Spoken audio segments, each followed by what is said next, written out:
in the last 40 years of that program. That was one of their best games. And they didn't even, I think they won 11 games that year. Still lost.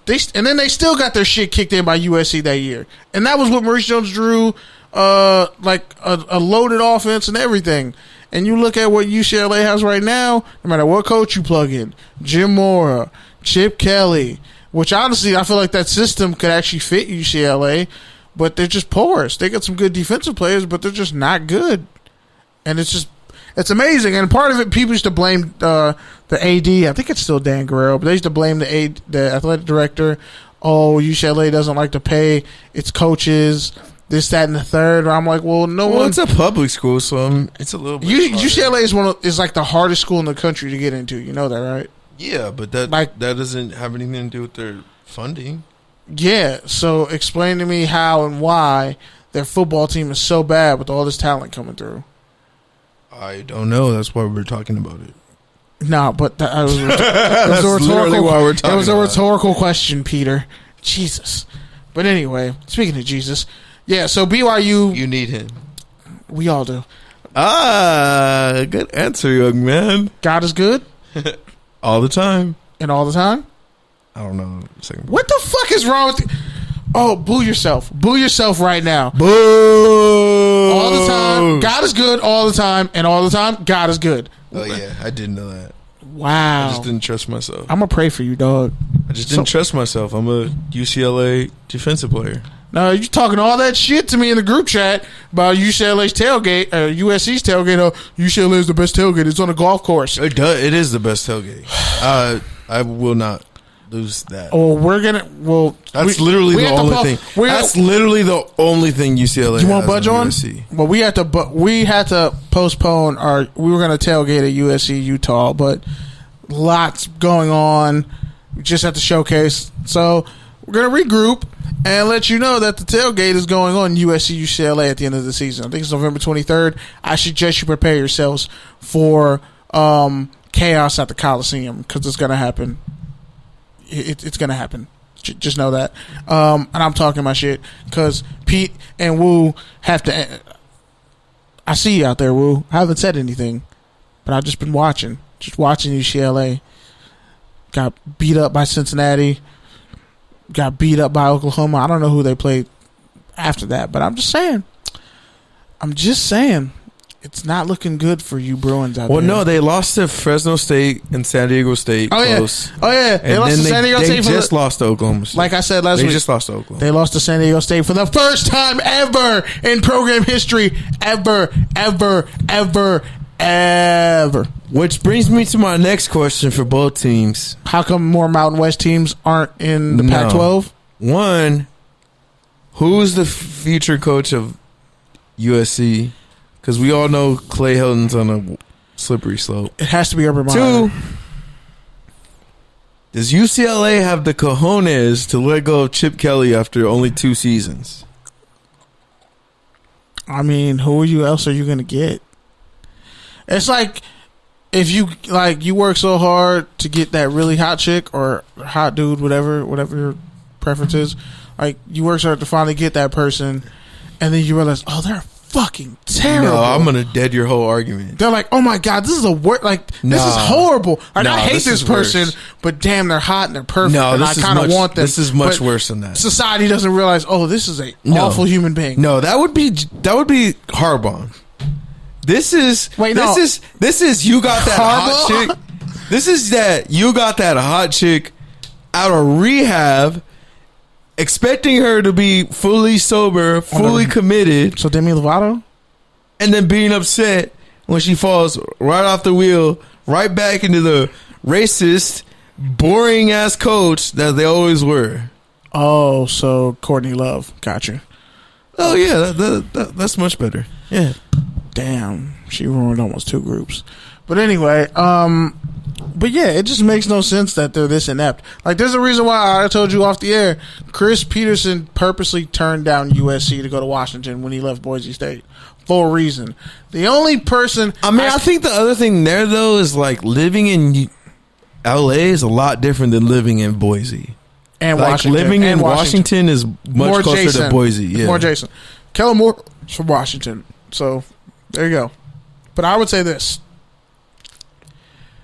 I think USC has to go out and hire a black head coach. I think Antonio Pierce is the perfect guy. They were talking about this on you got to get a black head coach. ESPN 710 a few months ago. Like, what's left for USC? Who was the last black quarterback at USC? Rodney Peete. And don't say Jesse Scroggins. Don't say Jesse Scroggins. If any of you remember Jesse Scroggins, went to Elko, washed out at a bunch of schools, then went to, I think it was Arizona with B.J. Danker, who shitted on us my sophomore year of high, it was my sophomore year. Threw six touchdowns my sophomore year of high school on at our homecoming. B.J. Danker shitted on Mondale back then. But, whew. Anyway, then went to Arizona, you know the rest. But yeah, Jesse Scroggins just had a big arm and really nothing else. He just had 94 throw power and was just trash. But I think it would have been good in the right system. But he decided to go to USC and it didn't work out because I think they chose Matt Barkley or somebody or some shit like that. I don't know.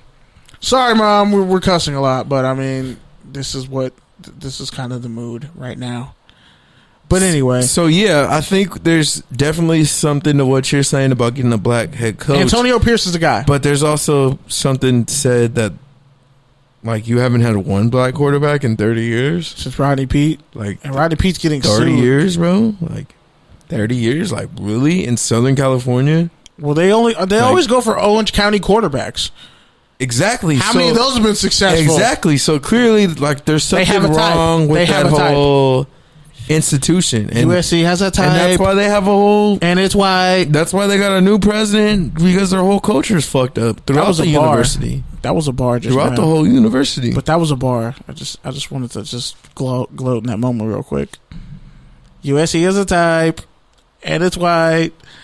All right, I'll see myself out. That really wasn't a bar. I'll see myself out. That shit was corny as shit. I'll see myself out. Just like USC's choice in play calling in clutch situations. That was some Bleacher Report podcast shit. Wow. I was gonna say somebody else, but I don't want to give him a shine. But no, in all seriousness, some ringer shit. You gonna get snuffed by one of these people at one of these meetings. They're like, "Oh, you said my name?" I'm kidding, but no. All jokes aside, I think they really need someone who understands the culture of Los Angeles, and who better than a black man? That's what I'm telling you. And off air, you're like, they need to just clout chase someone from Ohio State or Clemson or Alabama. No. I said Ohio State because Ohio State knows how to recruit and develop. But you players. said from Ohio State because they couldn't get anybody from Ryan Alabama Day or Clemson. is a good coach. You said they couldn't get anyone from Alabama or Clemson, so they should just get someone from Ohio State. Well, Steve Sarkisian's at Alabama. Do you really think you're going to go back to that? No. Yeah. Okay. Yeah. Remember the lawsuit? Yeah. So Lane Kiffin and Steve Sarkisian are off the table. And I'm not getting anybody in Florida. No one in Georgia. You got to look at some of the Pac-12 schools and how they did it. And I think Arizona State did it best and how they hired. Do you remember how the Pac-12 finished last year? Yeah, but they're undefeated right now. Arizona State's undefeated right now.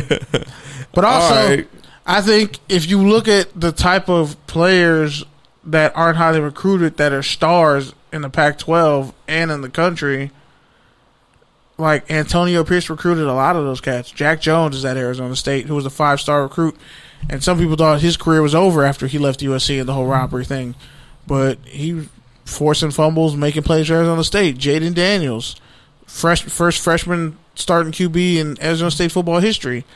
You look at Merlin Robinson, Darian Butler, I think that was his name, number 20. They got a cat out of Narbonne, got a cat out of Sarah. And you look at Antonio Pierce and what he did when he was the head coach of Long Beach Poly, and all the cats he put in the league. Juju Smith-Schuster was on that team. So, if you really want to understand the LA aesthetic and these young kids, and you get someone who knows how to just recruit talent and toughness, I'm poaching Antonio Pierce off Herm Edwards' staff. Shout out to Ray Anderson. Shout out to Kevin Mwai. Shout out to all those people. But I would keep Graham Harrell as the OC. Fix these quarterbacks, and then if you want to get a job somewhere else doing the air raid, whatever. But I'm not just gonna. They need to stop hiring from within. I forget who said it. One of our guests said it, but interim coaches don't work. No, I think Connor Morissette said it. He said interim coaches just don't work. They should have fired Clay Helton outright. And I agree. Ed Orgeron worked at LSU, or is kind of working because they have Joe Burrow, who's an Ohio State transfer. And unless you're getting transfers, then it's not really working for you like that. And with USC, like, you have the talent.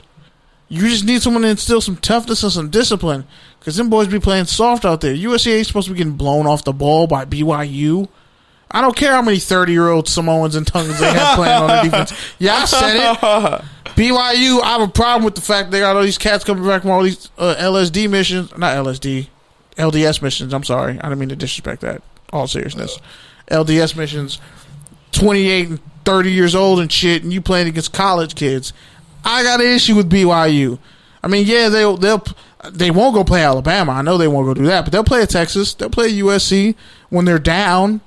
But where was BYU when all these teams are up trying to play them? Not trying to play them.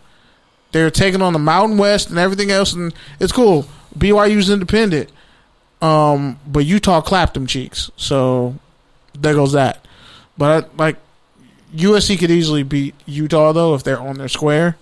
But the problem is USC only gets up for certain games, and then they just play to the level of competition. It wouldn't surprise me if they got up for this game. They'll get up for this Friday night game. Yeah. Utah upset. Shout out to Jordan Wilmer, Londale, great. Coming back to Los Angeles. 8. I think they're favorite. I think they're 8.5 or something like that. Yeah, something like that. All I know is I don't really have that much faith in Utah starting quarterback Huntley. He's nice. I don't know, like, they're a ground and pound offense. Zach Moss is the heart of their offense, but I don't know how those receivers are going to go up against. If Utah had to play LSU, I'm not liking Utah's odds. With all due respect, because them receivers are going to get clamped against, like, DBUs out there. Which, by the way, LSU clamped up Texas. LSU beat Texas. I think it's 45-38. Joe Burrow threw for like 5 touchdown passes. Like, Joe Burrow's been on fire. I just want to say this: he might be the best QB LSU's ever had. And I throw up Jamarcus Russell in there, because Jamarcus Russell, had he come back for a senior year at LSU, it would have been a problem. Because you know what they did to Notre Dame in that Sugar Bowl. I know you remember, Pete. They beat Notre Dame so badly in the Sugar Bowl that Jeff Samardzija quit football and went to go play baseball. That's not why, stupid. See, what you remember. You remember the game. It was what, like 38-7? Brady Quinn got exposed and still was a first-round pick. And they made Jamarcus Russell a shit ton of money off that game. Tom Coughlin was their really best safety. And even then, I put him at linebacker in Madden. I was putting all them strong safeties who were fast and small who could hit at outside linebacker. And he was like my backup for the Raiders. But still, I look at just the landscape of the Pac-12 and this law that just passed, the Fair Pay for Play Act, pretty much. It's a law now in California. Bless you, because I know you're about to sneeze. Oh, anyway. Like, California schools will now, like, athletes will be able to actually make money off their name and all that stuff. And you look at what's coming, I don't know why Larry Scott is dropping the ball on this. Like, the whole Pac-12 as a whole is screwing up. Like, from their TV deals to how you can even see the games to just all the stuff that's been around Larry Scott. Like, come on, man. You all these talented teams in the Pac-12, you could be doing something right. Like, the SEC is doing right with their network, even though I hate some of Paul the Allen, Marcus Spears. Oh, we're not naming? Paul Feinbaum. I hate that guy. Oh, Paul Feinbaum. That's racist piece of shit. How dare you say Cam Newton only cares about himself when he gives away Thanksgiving turkeys literally every year. But whatever. And the kickball tournament. But whatever. We're not going to talk about that. Bro, you can't defend Cam Newton anymore. I've defended Cam Newton his whole career. You lost your Cam Newton fan card last week. No, I didn't. You dragged the fuck out of him last week. Bro, I sat here while you guys... How he dressed was hilarious. I need to pull the picture up? No, I've seen it. I listened to your guys' little group think session. Just shitting on Cam Newton. It was cute. Cam culture? It was cute. But let that man live. He's having a down season. He wasn't even supposed to play this year.